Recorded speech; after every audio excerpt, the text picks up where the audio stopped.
malaking salamat po sa araw na ito dahil po naalis po yung aking pananakit ng dibdib na matagal ko na pong tinatago. Sana po marami pa po kayo sanang matulungan na may sakit na matagal ng nararamdaman. Yun lang. Basta't magsasabi ko lang sa inyo, unang-una magpasalamat ka sa Diyos, pangalawa, sa iyong sarili sa paniniwala sa Kanya.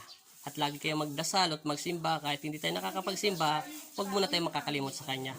Basta't importante lang, kung anong ginawa sa'yo ng himala, pinagaling nararamdaman mo, mahigit 1 taon, no, hindi mo lang maalam kung higit pa, di ba? Higit pa po sa 2 taon. O, binigyan ka ng himala sa araw na ito. Sa araw po na ito. O, kahit nagpatingin ka sa doktor, hindi nila makuha. Opo. O, kahit marami ka ng ginastos, pero importante, binigyan ka ng himala. Kahit ako, nagulat ako paano ka gumaling. Opo. Ayun lang, ha? Maraming salamat din sa iyo, ha? Anong Maraming pangalan? salamat po. Ronnie Sabado Manalang po. O, sige, maraming salamat po Panginoong Jesus sa mga nasiro sa hinumalang ginawa niyo sa Kanya. Amen.